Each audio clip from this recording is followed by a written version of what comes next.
Hello hi नमस्कार, आप सुन रहे हैं जागरण पॉडकास्ट का खबरनामा। मैं हूं आपके साथ शताक्षी सिंह। आज तारीख है 19 सितंबर की और दिन है मंगलवार का। चलिए आपको बताते हैं आज दिन भर की तमाम बड़ी खबरें।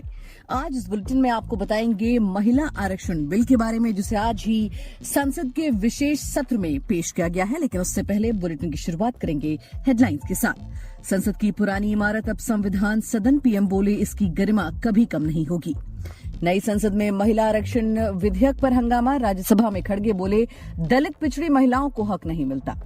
लश्कर तैयबा आतंकी उजैर खान मारा गया, 2 आतंकियों की डेड बॉडी मिली। कोकेरनाग में 7 दिन से एनकाउंटर जारी।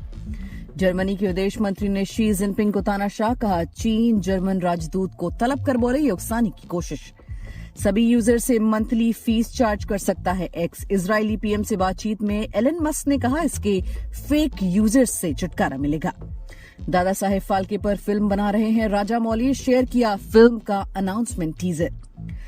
ससेक्स के कप्तान चेतेश्वर पुजारा 1 मैच के लिए सस्पेंड, खिलाड़ियों के बुरे व्यवहार के कारण क्लब पर 12 पॉइंट्स की पेनाल्टी भी लगी। अब खबरें विस्तार से जान लीजिए। संसद की 96 साल पुरानी इमारत में कार्रवाई का आज आखिरी दिन था। आजादी और संविधान को अपनाने की गवाह इस इमारत को विदाई देने पक्ष विपक्ष के तमाम सांसद पहुंचे। प्रधानमंत्री नरेंद्र मोदी ने सबके साथ फोटो खिंचवाई। इसके बाद तमाम सांसद सेंट्रल हॉल पहुंचे। सेंट्रल हॉल में अपने अनुभव साझा करते हुए कुछ सांसद भावुक हो गए तो किसी ने इसे गौरव का पल कहा। प्रधानमंत्री ने कहा कि संसद का सेंट्रल हॉल हमें भावुक भी करता है और कर्तव्य के लिए प्रेरित भी करता है।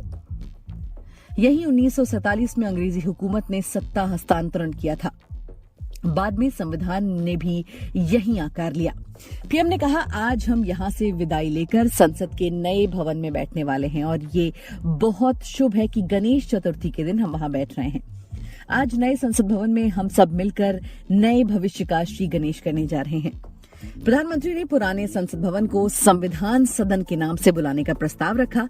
सेंट्रल हॉल में मौजूद सांसदों ने मेज थपथपाकर इसकी सहमति दी। मोदी ने कहा कि पुराने सदन की गरिमा कभी कम नहीं होनी चाहिए। संविधान सदन से हमारी प्रेरणा बनी रहेगी। वहीं राज्यसभा में प्रधानमंत्री नरेंद्र मोदी के भाषण के बाद विपक्ष के नेता मल्लिकार्जुन खड़गे बोलने आए। उन्होंने महिला आरक्षण बिल पर चर्चा करते हुए कहा कि दलित और पिछड़ी जाति की महिलाओं को वो मौका नहीं मिलता जो बाकी सबको मिलता है। उनकी इस बात पर सत्ता पक्ष ने हंगामा शुरू कर दिया। वित्त मंत्री निर्मला सीतारमण ने कहा कि देश की राष्ट्रपति कौन है? वो ट्राइबल समाज से आने वाली महिला हैं। जिस पार्टी के आप अध्यक्ष हैं उसमें कई सालों तक एक महिला ही अध्यक्ष रही है। सत्ता और विपक्ष के बीच काफी देर तक चले हंगामे के बाद भी खड़गे ने अपना भाषण जारी रखा। उन्होंने कहा, मैं इस बिल का स्वागत करता हूं। ये बिल राज्यसभा में 2010 में पास हो चुका है। मैं कोशिश कर रहा था कि जो कानून बने उसका लाभ गरीबों को, महिलाओं को मिले।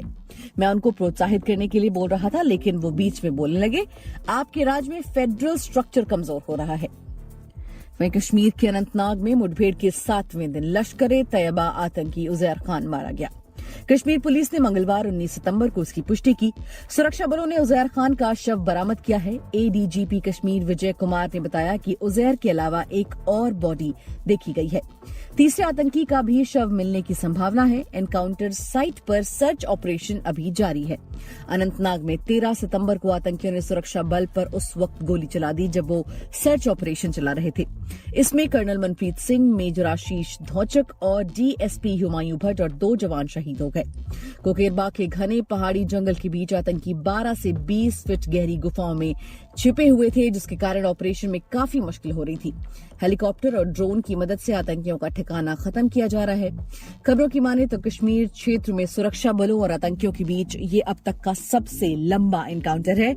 वहीं जम्मू कश्मीर में ये तीसरा सबसे लंबी चलने वाली मुठभेड़ है। विदेशी खबरों की बात करें तो जर्मनी की विदेश मंत्री आलेना बेयरबॉक ने चीन की राष्ट्रपति शी जिनपिंग को तानाशाह कहा है। फॉक्स न्यूज के साथ एक इंटरव्यू में बेयरबॉक ने कहा कि अगर पुतिन यूक्रेन के खिलाफ जंग जीत जाते हैं तो ये दुनिया भर के दूसरे तानाशाहों जैसे चीन के राष्ट्रपति जिनपिंग के लिए कैसा मैसेज होगा। बेयरबॉक ने आगे कहा कि इसलिए यूक्रेन को ये युद्ध जीतना होगा, आजादी और लोकतंत्र को जीतना ही होगा। सीएनएन के मुताबिक विदेश मंत्री के बयान से नाराज चीन ने तुरंत अपने यहां मौजूद जर्मनी के राजदूत पेट्रिशिया फ्लोर को तलब कर दिया। उन्होंने पेट्रिशिया के सामने डिप्लोमेटिक लेवल पर विरोध जताया। वहीं सोशल मीडिया प्लेटफॉर्म एक्स अपने यूजर से मंथली फीस चार्ज कर सकता है। कंपनी के मालिक एलन मस्क ने इजराइल के पीएम बेंजामिन नेतन्याहू के साथ एक लाइव कार्यक्रम में ये बात कही। मस्क और नेतन्याहू की ये मीटिंग एआई के रिस्क और रेगुलेशन को लेकर थी। मस्क ने कहा कि इससे बॉट से छुटकारा मिलेगा। कंपनी के पास अभी करीब 550 मिलियन यूजर्स हैं जो रोजाना 100 से 200 मिलियन पोस्ट करते हैं। हालांकि एक्स में कितने ऑथेंटिक यूजर्स और कितने बॉट हैं इसकी जानकारी मस्क में नहीं थी। एक्स पहले से ही सब्सक्रिप्शन प्लान एक्स प्रीमियम चला रहा है। ये पहले ट्विटर ब्लू नाम से था।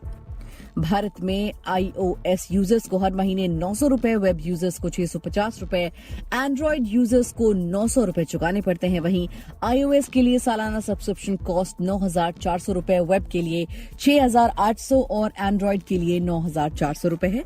एक्स प्रीमियम में user blue tick, post edit, long video post, ज्यादा वर्ड लिमिट के साथ कई अन्य फीचर्स देता है। बॉलीवुड जगत की बात करें तो film maker S Rajamouli Dada Saheb Phalke की जिंदगी पर फिल्म बनाने जा रहे हैं। इस फिल्म में इंडियन सिनेमा की शुरुआत से लेकर अब तक की सिनेमा की जर्नी दिखाई जाएगी। फिल्म का टाइटल होगा मेड इन इंडिया। फिल्म के डायरेक्टर नितिन कक्कड़ होंगे। हाल ही में राजामौली ने सोशल मीडिया पर फिल्म का अनाउंसमेंट टीजर शेयर किया है। राजामौली के बेटे एस कार्तिकेय फिल्म और वरुण गुप्ता मिलकर फिल्म प्रोड्यूस करेंगे। ये फिल्म मराठी, तेलुगु, हिंदी, मलयालम और कन्नड़ में रिलीज होगी। टीजर में लिखा है, इंडियन सिनेमा में कई लोगों पर कई तरह की बायोपिक बनाई जा चुकी है। अब इंडियन सिनेमा पर बायोपिक बनाई जा रही है। एस राजामौली लेकर आ रहे हैं मेड इन इंडिया।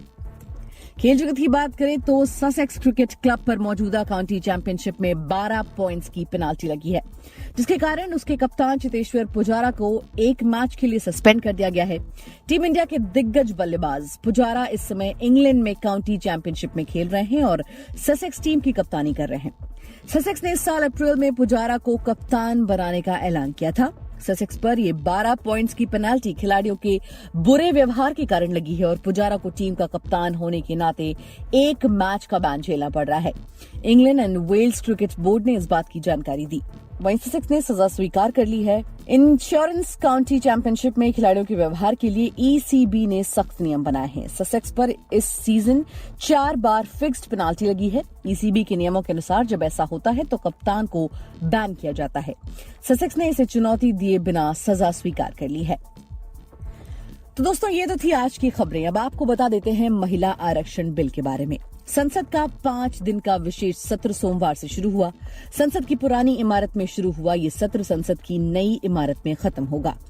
सोमवार शाम केंद्रीय कैबिनेट की बैठक भी हुई। मीडिया रिपोर्ट्स के मुताबिक मोदी कैबिनेट ने महिला आरक्षण बिल को मंजूरी दे दी। ये बिल पिछले 27 सालों से लटका हुआ है। कैबिनेट का फैसला सार्वजनिक तो नहीं हुआ, लेकिन केंद्रीय मंत्री प्रहलाद सिंह पटेल ने ट्वीट कर इसकी जानकारी दी। हालांकि बाद में उन्होंने अपना ट्वीट डिलीट कर दिया। इसके बाद इस बात की चर्चा तेज हो गई कि सरकार विशेष सत्र में महिला आरक्षण बिल पेश कर सकती है। महिला आरक्षण बिल सोमवार को लोकसभा में भी चर्चा में रहा। प्रधानमंत्री नरेंद्र मोदी ने पुराने संसद भवन में अपने अंतिम भाषण में कहा कि दोनों सदनों में अब तक 7,500 से अधिक जन प्रतिनिधियों ने काम किया है, जबकि महिला प्रतिनिधियों की संख्या करीब 600 रही है। उन्होंने कहा कि महिलाओं के योगदान ने सदन की गरिमा बढ़ाने में मदद की है। इसके बाद नेता प्रतिपक्ष अधीर रंजन चौधरी ने पिछले 75 सालों में कांग्रेस सरकारों के कामकाज का लेखा जोखा पेश किया। इस दौरान सोनिया गांधी ने उन्हें महिला आरक्षण बिल की याद दिलाई थी। अब ये जानिए कि क्या है ये महिला आरक्षण बिल। महिला आरक्षण बिल 1996 से ही अधर में लटका हुआ है। उस समय एचडी देवेगौड़ा सरकार ने 12 सितंबर 1996 को इस बिल को संसद में पेश किया था, लेकिन ये बिल पारित नहीं हो सका था। ये बिल 81वें संविधान संशोधन विधेयक के रूप में पेश हुआ था।